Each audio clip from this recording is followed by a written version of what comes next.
Friends मजामा सारू ने तो वांधो नहीं। भौतिक विज्ञान विषय ની અંદર પ્રકરણ નંબર 7 બરાબર ધોરણ 12 સાયન્સ માં આપણે ચેપ્ટર 7 જે છે એ સમજીએ છીએ એસી પ્રવાહ ઓલ્ટરનેટિંગ કરંટ અથવા તો પ્રત્યાવર્તી પ્રવાહ અથવા તો ઉલટ-સુલટ પ્રવાહ બરાબર। એમાં આપણે અત્યાર સુધી જે લેક્ચરો જોયા છે એમાં શરૂઆતમાં પ્રસ્તાવના જોઈ હતી, પછી આપણે જોયું હતું કે માત્ર ઇન્ડક્ટર ધરાવતો પરિપથ હોય તો એના પ્રવાહનું સમીકરણ, એના ફેઝર ડાયાગ્રામ અને એના વેવ ડાયાગ્રામ આપણે જોયા બરાબર। તો આ રીતે આપણે ત્રણ પરિપથો જોયા બરાબર બાળકો।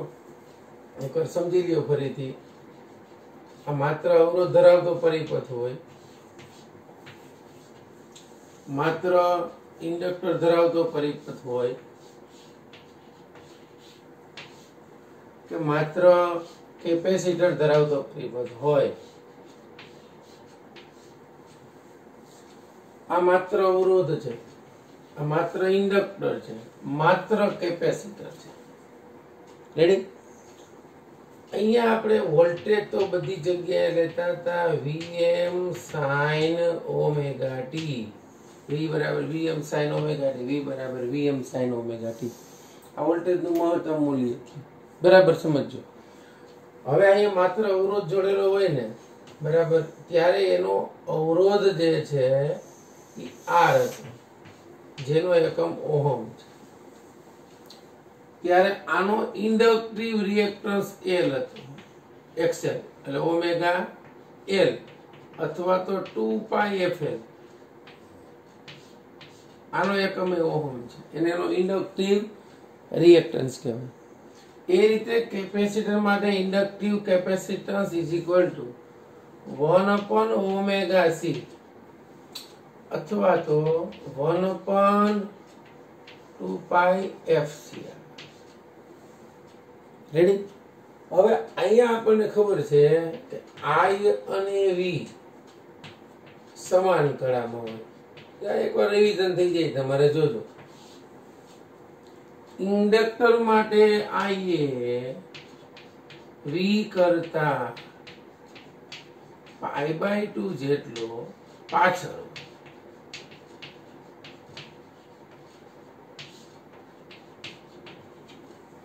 કેપેસિટર માટે પ્રવાહ I એ V કરતા π/2 જેટલો આગળ હોય।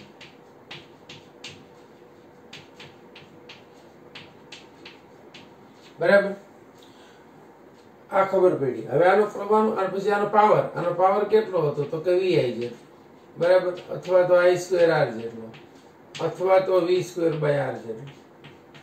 સમજાય છે ને? ત્રણ સૂત્ર એક જ છે ઓહમના નિયમો પરથી, V બરાબર I પરથી। આ V ની કિંમત મૂકો એટલે I²R થાય, I ની કિંમત મૂકો એટલે V²R થાય। અહીંયા તમે જુઓ તો R નથી, અહીંયા V નથી અને અહીંયા I નથી બરાબર। આ સમીકરણનો ઉપયોગ આપણે બધે કરી શકીશું।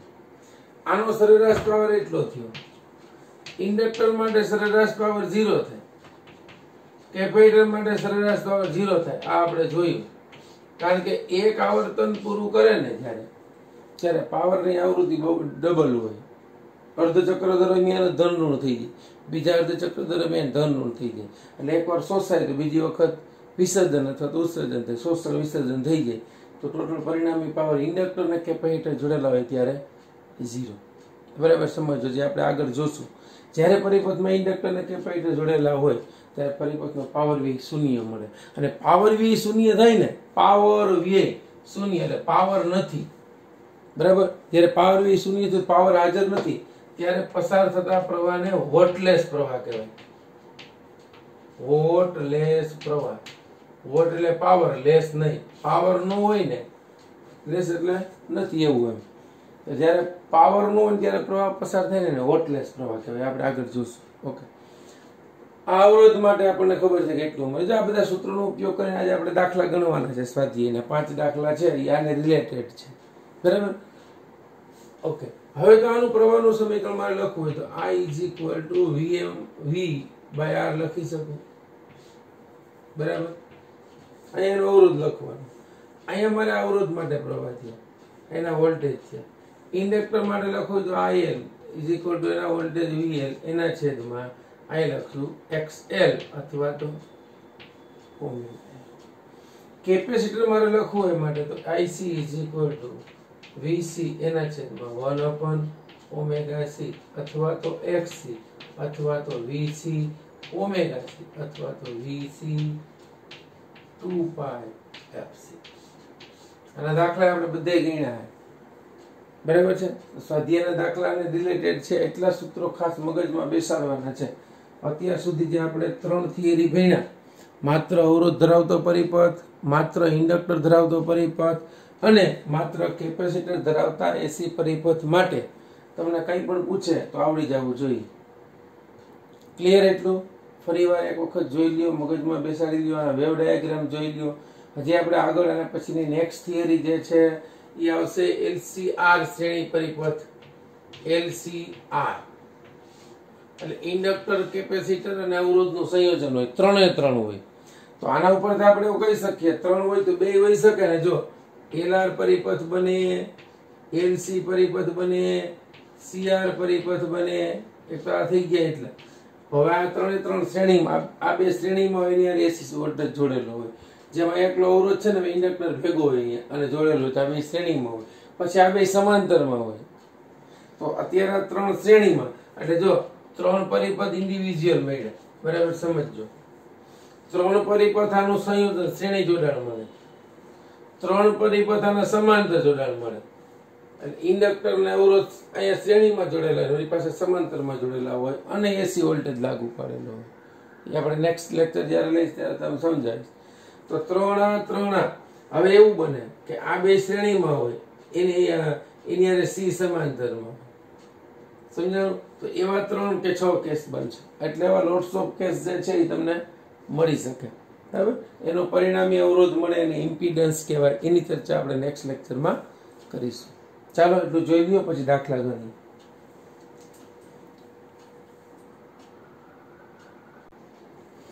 ચાલો જો સ્વાધ્યાયનો દાખલો પહેલો.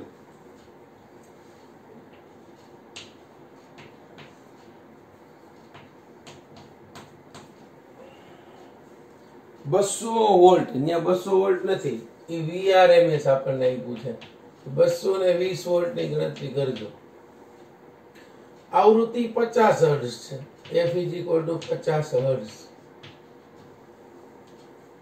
અને સપ્લાય સાથે અવરોધ જોડેલો છે 100 ઓહ્મ. બાળકો એકદમ ઈઝી દાખલા છે, આમ તો નો ગણાવું તો ચાલે, બરાબર? પણ આવા દાખલા પૂછાય તો શું કરવાનું? તો પરિપથમાં પ્રવાહનું RMS મૂલ્ય શોધો. બરાબર? પ્રવાહનું RMS મૂલ્ય. આવા દાખલા પૂછાય તો ઈઝીલી ગણી જ નાખવાનું, બરાબર? બીજું કઈ કરવાનું નહીં. પ્રવાહનું RMS મૂલ્ય શોધો. હવે આપણને ખબર છે, આપણે એક સૂત્ર સમજી ગયા ત્યાં, બરાબર? એ સૂત્રનો અહીંયા ઉપયોગ કરશું.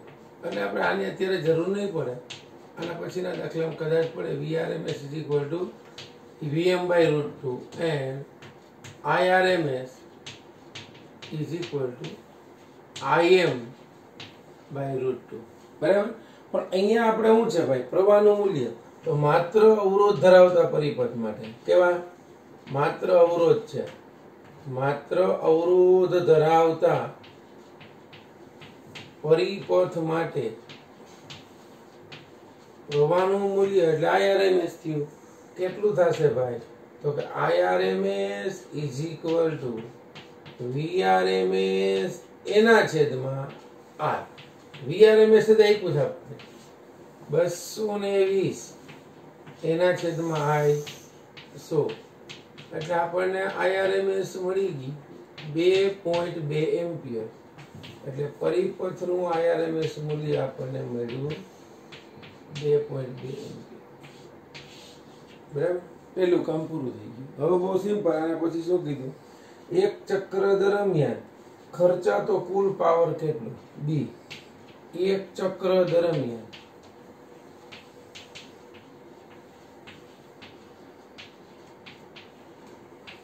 ખર્ચાતો કુલ પાવર. ચાલો પહેલી વસ્તુ એ કે આપણી પાસે છે શું ભાઈ? તો કે અવરોધ. તો અવરોધ માટે એક ચક્ર દરમિયાન પાવર, અવરોધ માટે પાવર, આ સરેરાશ power P is equal two VRMS into IRMS થાય. આપણે જોયું હતું. અથવા તો I સ્ક્વેર R થાય. તો અહીંયા આપણી પાસે બંને કિંમતો છે. VRMS કેટલું આપ્યું છે? 220. IRMS કેટલું છે? 2.2. ચાલો, આ કેટલું મળ્યું? 384 વોટ. ક્લિયર થઈ ગયું બાળકો? તો આ વ્યય પામતો પાવર 220 એને ગુણ્યા એટલું થાય ને, જોજો 484. જો રેડી? આ જે છે એ સરેરાશ પાવર આપણને મળ્યો અને આ શું મળી ગયું? IRMS પૂરું. હવે તમને આની અંદર એમ કે આનું IM શોધો કે VM શોધો, તો શું થશે? VM એટલે VRMS ઇન્ટુ √2 અને IM એટલે IRMS ઇન્ટુ √2. ક્લિયર બાળકો? ચાલો, આ ઉદાહરણ હતું સ્વાધ્યાય દાખલો, સોરી પહેલું. બીજો જો સ્વાધ્યાયનો દાખલો 7.2. એસી સપ્લાયના વોલ્ટેજનું મહત્તમ મૂલ્ય જો આપી દીધું. અહીંયા આપણને ચોખવટ કરી દીધી છે કે VM is equal two 300 volt છે, તો એનું RMS મૂલ્ય શોધો. ચાલો, RMS વોલ્ટેજ શોધવાનો છે. તો RMS વોલ્ટેજ તો મળી જાય ને, VRMS મેળવવાનું છે ભાઈ. તો VRMS એટલે તો આપણને ખબર છે શું થાય? VM by √2. તો VRMS ઇઝ ઇક્વલ ટુ 300 એને ભાગ્યા 1.4142. ચાલો, 300 ભાગ્યા 1.4142 કરો. 300 ભાગ્યા 1.4142. આ મળ્યું 212.13 પૂરું. આના VRMS વોલ્ટેજ મળ્યા 212.13 વોલ્ટ. આ VRMS મળી ગયું. રેડી? પછી આમાં શું કીધું છે? એસી પ્રવાહ પરિપથમાં પ્રવાહનું RMS મૂલ્ય. ચાલો, બીજું પ્રવાહનું RMS આપ્યું છે. IRMS is equal to 10 ampere. તો IM મહત્તમ મૂલ્ય મેળવવાનું. શું થશે? IRMS is equal to IM by √2. તો IM is equal to IRMS into √2. IRMS કેટલું છે? તો કે 10 એને ગુણ્યા √2 એટલે 10 ઇન્ટુ 1.41 એટલે મહત્તમ મૂલ્ય મળ્યું 14.1 એમ્પિયર. પૂરો. દાખલા છે, આને દાખલ્યું કે, અને આ તો ઈઝીલી આપણને આવડવા જોઈએ. રાઈટ? ચાલો, આ બીજો દાખલો પૂરો થઈ ગયો. હવે આ લખી લ્યો. ચાલો, પછી આમ તો ત્રીજો દાખલો સમાઈ જશે, કરી નાખીએ આપણે. બરાબર? ચાલો, સ્વાધ્યાયનો દાખલો છે 7.3. જુઓ, 220 વોલ્ટ અને 50 હર્ટ્ઝના એસી સોર્સ સાથે.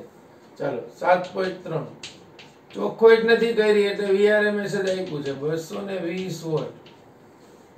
એની સાથે 50 હર્ટ્ઝનું F is equal two 50 hertz આવૃત્તિ વાળું એસી સોર્સ સાથે 44 henry, sorry milli henry, 44 milli henry નું ઇન્ડક્ટર જોડેલું છે. બરાબર? તો પરિપથમાં પ્રવાહનું RMS મૂલ્ય મેળવવાનું છે. ચાલો, અહીં માત્ર ઇન્ડક્ટર ધરાવતા પરિપથ માટે, માત્ર ઇન્ડક્ટર ધરાવતા પરિપથ માટે આપણે સૂત્ર જોયું હતું. પરિપથ માટે પ્રવાહનું સમીકરણ IL inductor is equal two VL એના છેદમાં XL, એટલે કે VL એના છેદમાં 2πf. આ ઇન્ડક્ટર માટે પ્રવાહ વોલ્ટેજ કેટલા છે ભાઈ? VR 220 એના છેદમાં 2 પાઈ એટલે 3.14. આ ઓમેગા છે ને, હજી તો ઓમેગા L. અહીંયા શું હશે? હજી L into F into inductance 44 એને ગુણ્યા 10⁻³ તો આ ઇન્ડક્ટરનો પ્રવાહ તમને મળી ગયો. ચાલો 220 ભાગ્યા 2 ભાગ્યા 3.14 ભાગ્યા 50 એને ભાગ્યા 44 એટલે આપણને મળ્યું 0.01592 એને ગુણ્યા 10⁻³ ઉપર વહી ગયો એમ્પિયર. એટલે ઇન્ડક્ટર માટે આ આપણને મળ્યો 15.92 એમ્પિયર. આ તમારો આઈ જે મળ્યો એ કયો મળ્યો? IRMS જ છે 15.92 એમ્પિયર. ઓકે બાળકો, તો આ જે છે ઈ તમારો સ્વાધ્યાયનો ત્રીજો દાખલો થયો. આમ તો બધા દાખલા છે એ એકદમ આ રીતે ઈઝી જ છે, બરાબર છે.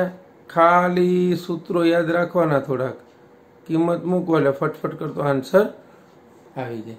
ચાલો રેડી, આ દાખલા લખી દો, પછી આપણે આગળ હજી સ્વાધ્યાયના દાખલા 2 છે એ જોઈએ. બરાબર,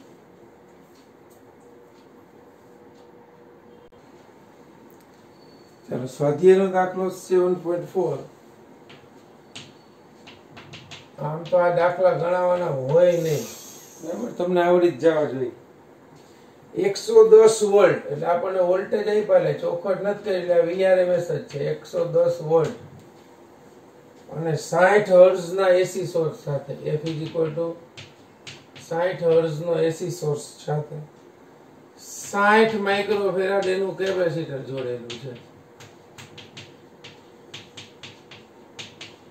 બરાબર. એટલે માત્ર કેપેસિટર ધરાવતો પરિપથ થયો. તો પરિપથમાં પ્રવાહનું RMS, આગલો દાખલો ગણ્યો તો એવું શોધવાનું છે, બરાબર. IRMS મેળવવાનું છે. ઇન્ડક્ટર માત્ર ઇન્ડક્ટર માટે આપણે મેળવ્યું, માત્ર કેપેસિટર માટે. તો અહીં માત્ર કેપેસિટર ધરાવતા પરિપથ માટે ચાલો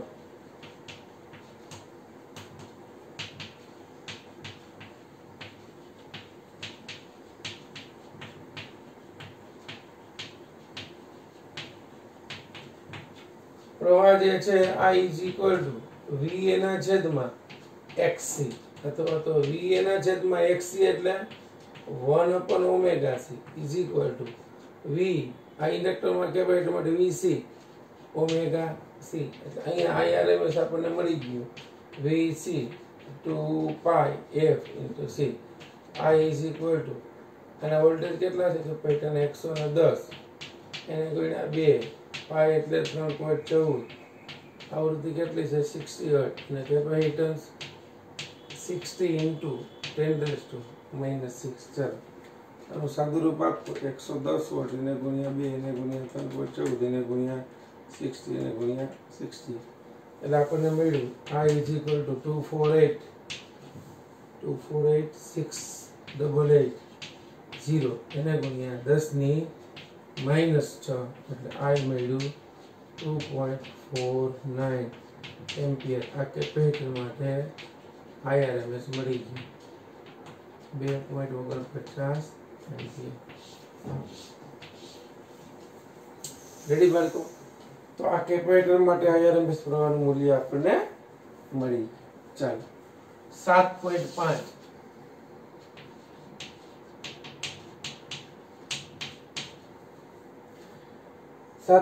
એમ કે છે કે 7.3 અને 7.4 માં એક ચક્ર દરમિયાન પરિપથમાં શોષાતો ચોખ્ખો પાવર કેટલો? તો અહીં આપણને એવું કીધું છે કે માત્ર ઇન્ડક્ટર અને માત્ર કેપેસિટર, માત્ર ઇન્ડક્ટર અને માત્ર કેપેસિટર ધરાવતા પરિપથ માટે પાવર વ્યય કેટલું, બરાબર. અને આપણે ચોખવટ કરી છે કે એક પૂર્ણ ચક્ર દરમિયાન પાવર વ્યય ક્યારે? એક પૂર્ણ ચક્ર દરમિયાન.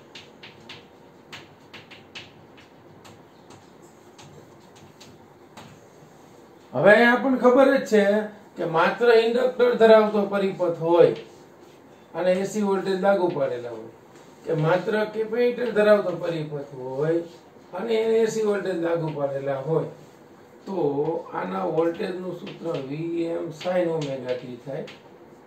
આના વોલ્ટેજનું સૂત્ર V બરાબર Vm sin ઓમેગા t થાય. ઇન્ડક્ટરનો ઇન્ડક્ટન્સ L, કેપેસિટરનો કેપેસિટન્સ C.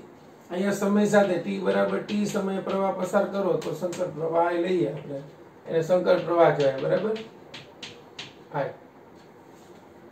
હવે આમાં આપણે પ્રવાહનું સમીકરણ અહીંયા લખતા હતા, અહીં કેટલું થતું હતું કે Im sin ઓમેગા t હતું. બરાબર. તો આનું પ્રવાહનું સમીકરણ આપણે લીધું હતું, I બરાબર Im sin ઓમેગા t થાય. બરાબર. માત્ર ઇન્ડક્ટર અવરોધ ધરાવતો પરિપથ હોય તેનું પ્રવાહનું સમીકરણ આપણે મેળવવાનો પ્રયત્ન કર્યો તો એ I બરાબર Im sin ઓમેગા t થયું, V બરાબર Vm sin ઓમેગા t હતું. બરાબર. અહીંયા આપણને ખબર છે કે Im બરાબર શું હતું? Vm by R હતું. તો માત્ર ઇન્ડક્ટર ધરાવતા પરિપથ માટે, એટલે માત્ર અવરોધ ધરાવતા પરિપથ માટે આપણે આ ઇન્ડક્ટર છે. ઓકે, ઇન્ડક્ટર માટે ફેર પડશે ને, અવરોધ માટે હતું, સોરી. બરાબર.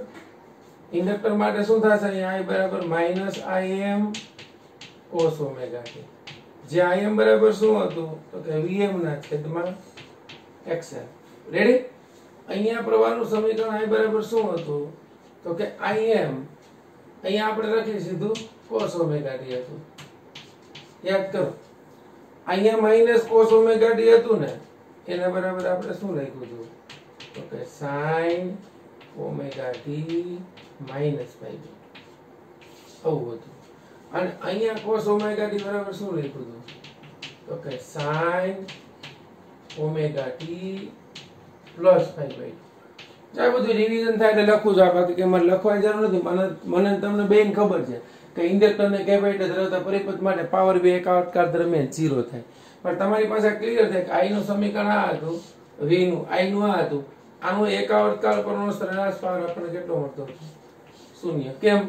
તો કે એક અર્ધ ચક્ર દરમિયાન જ્યારે પાવર P અને VI નો ગ્રાફ આપણે જોયો હતો, V વર્સિસ I નો, તો VI નો ગુણાકાર એકવાર ધન આવે, એકવાર ઋણ આવે, એકવાર ધન આવે, એકવાર ઋણ આવે. એટલે એક અર્ધ ચક્ર પૂરું થાય તો પાવરનું એક દોલન પૂરું થાય. મતલબ, અને આખું ચક્ર પૂરું થાય ત્યારે પાવરના 2 દોલનો પૂરા થાય. એટલે પાવરની આવૃત્તિ બંને માટે કેવી હતી? બમણી હતી. પણ ઇન્ડક્ટર હોય કે કેપેસિટર હોય, બંને માટે સરેરાશ પાવર કેટલો મળશે? 0. શું કામે મળી આપણને ખબર છે. ક્લિયર થયું? તો આ ઇન્ડક્ટર ધરાવતો પરિપથ થયો, આ કેપેસિટર ધરાવતો પરિપથ થયો. એ જે આપણે એની થિયરી જોઈ હતી, એમાં લાસ્ટમાં જોયું હતું, એમાં સરેરાશ પાવર V શું કામે 0 થાય છે. ઓકે બાળકો, ચાલો આ લખી લો. પછી દાખલો તમને કરાવું છું. સરેરાશ પ્રવાહનું મૂલ્ય ઘણી વખત શોધવાનું કહે તો કઈ રીતે મેળવવું એ. ચાલો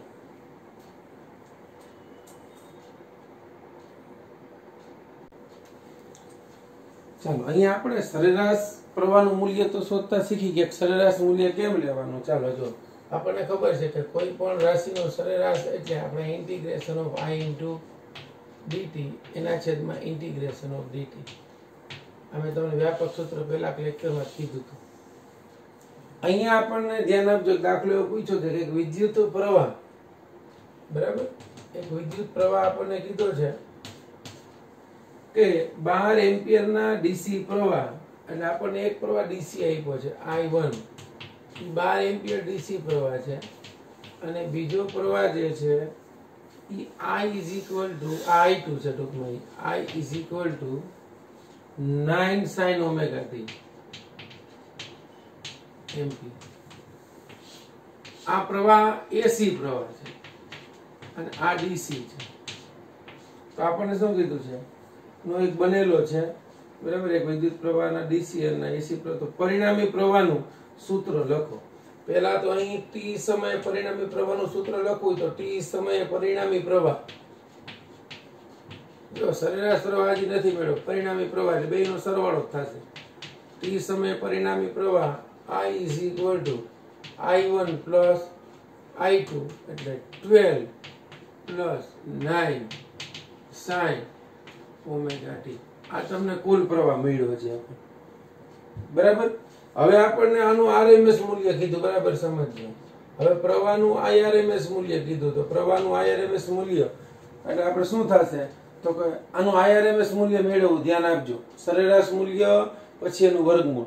તો આઈઆરએમએસ એટલે શું થશે તો કે આ પ્રવાહનું સરેરાશ એના છેદમાં આઈઆરએમએસ એટલે શું થઈ ગયું આનું સરેરાશ એનું વર્ગમૂળ થઈ ગયું સોરી આમ થશે એટલે આનું મૂલ્ય મેળવવા માટે આપણે આના વર્ગની સરેરાશ સોરી અને એનું વર્ગમૂળ મેળવવું છે તો સૌપ્રથમ તો સરેરાશ પ્રવાહ મેળવવો પડશે તો સરેરાશ પ્રવાહ I એના વર્ગિત મૂલ્ય લેવાનું છે એના વર્ગની સરેરાશ લેવી ચાલો તો I સ્ક્વેર તો શું થશે અહીંયા આપણે આના વર્ગની સરેરાશ લઈ લઈએ તો પેલું I1 નો વર્ગ પ્લસ I2 નો વર્ગ ચાલો અહીંયા I1 નો વર્ગ પ્લસ I2 એટલે શું થશે 9 sin ઓમેગા t એનો સ્ક્વેર થશે એનું સરેરાશ લેવાનું છે તો અહીંયા આ કુલ પ્રવાહ I સ્ક્વેર થઈ ગયો એની સરેરાશ ઇઝ ઇક્વલ ટુ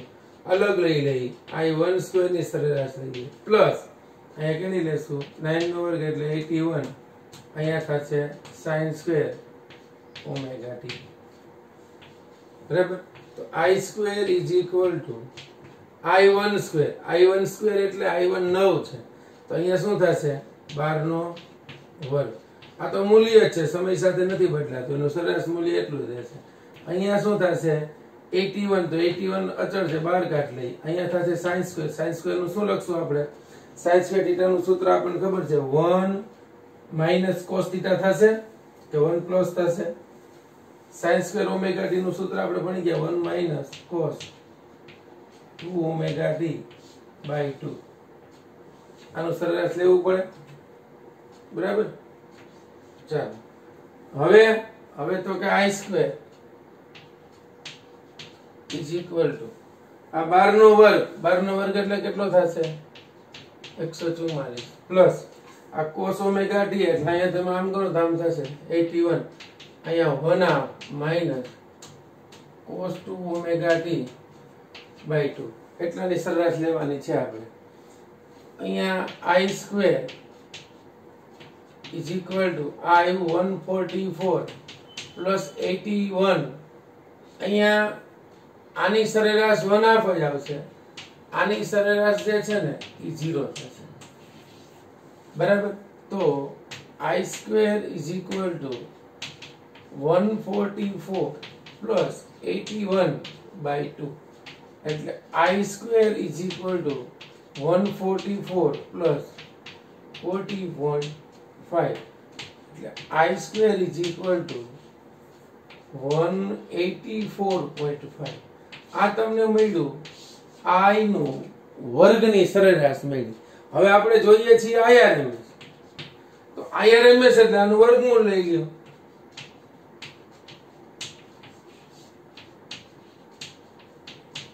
રેડી 184.5 આનું વર્ગમૂળ કેટલું મળ્યું 13.58 એટલે વર્ગો આવો જ્યારે દાખલો પૂછે ત્યારે IRMS મૂલ્ય મળ્યું 13.58 એમ્પિયર સમજાણું ચાલો આ દાખલાની અંદર જો આપણે જે આગળ સૂત્ર ઉપયોગ કર્યો તો sin square theta is equal to 1 minus cos 2 theta by 2 થાય બરાબર એના ઉપરથી આપણે કિંમત મેળવી શકીએ છીએ ચાલો એ આપણે જે અવરોધ ધરાવતા પરિપથ માટે જોયું હતું ને આ sin સ્ક્વેર થીટા તો એ કરવાનું કઈ નથી આ ડીસી પ્રવાહ આપ્યો આ એસી પ્રવાહ આપ્યો આ પરિણામી પ્રવાહનું સમીકરણ મેળવ્યું આપણને બરાબર પછી એનું IRMS મૂલ્ય કીધું છે તો IRMS એટલે આના વર્ગની સરેરાશ એનું વર્ગમૂળ તો આ વર્ગની સરેરાશ એનું વર્ગમૂળ લઈ ગયું અહીંયા I1 સ્ક્વેર આમ બરાબર આ કન્ટિન્યુ sin સ્ક્વેર થીટાનું સૂત્ર શું થાય 1 માઈનસ cos 2 થીટા બાય 2 પછી આ ભાગ પાડનો એટલે 81 ના છેદમાં 2 અને 81 ગુણ્યા cos 2 ઓમેગા t ના છેદમાં 2 એટલે આ થઈ ગયું 81 ના છેદમાં 2 નાની યાર ગુણ્યા પરંતુ આનું એક આવર્તકાળ પરનું સરેરાશ મૂલ્ય જે છે cos 2 omega t into dt by એક આવર્તકાળ પરનું સરેરાશ મૂલ્ય કેટલું થશે શૂન્ય થાય અને એ શૂન્ય લખી નાખો અહીંયા એટલે એટલું પદ વધ્યું આ 1/2 ની સરેરાશ 1/2 જ રહે એટલે આપણને કુલ સરેરાશ મૂલ્ય એટલું મળ્યું 184.5 એનું વર્ગિત મૂલ્ય મળ્યું આપણને સરેરાશ વર્ગિત મૂલ્ય એનું વર્ગમૂળ કરી નાખ્યો એટલે એનું IRMS મૂલ્ય મળી ગયું આ એસી ડીસી તમને બે પ્રવાહ આપ્યા હતા એની જગ્યાએ જો માત્ર તમને એસી પ્રવાહ આપ્યો તો એનું સરેરાશ મૂલ્ય આપણે કોઈ પણ વિધેયનું આ રીતે મેળવી શકીએ. બરાબર છે. તો આવા દાખલા જ્યારે પૂછાય તમને IRMS કે IM મૂલ્ય મેળવવાના, તો આ રીતે દાખલો જે છે એ ગણી નાખવાનો. ઓકે બાળકો, તો હવે આપણે નેક્સ્ટ જે થિયરી છે એ આપણી LCR શ્રેણી પરિપથ છે. બરાબર. LC શ્રેણી પરિપથ માટે લાગુ પડેલ AC વોલ્ટેજ એ આપણે નેક્સ્ટ લેક્ચરમાં જોશું. અહીંયા આપણે હવે નોર્મલી બે છૂટું પૂરું થઈ ગયું, ઇન્ડક્ટર કે કેપેસિટર કે અવરોધ. બરાબર. હવે LCR શ્રેણી પરિપથ આવશે. બરાબર. પછી એના બે ઉકેલો છે. બરાબર. એક જે છે એ ફેઝરની રીતે મેળવવાનો છે ને એક એનો વૈશ્વિક ઉકેલ છે, એ આપણે નેક્સ્ટ લેક્ચરની અંદર ચર્ચા કરીશું. ચાલો, બેસ્ટ ઓફ લક.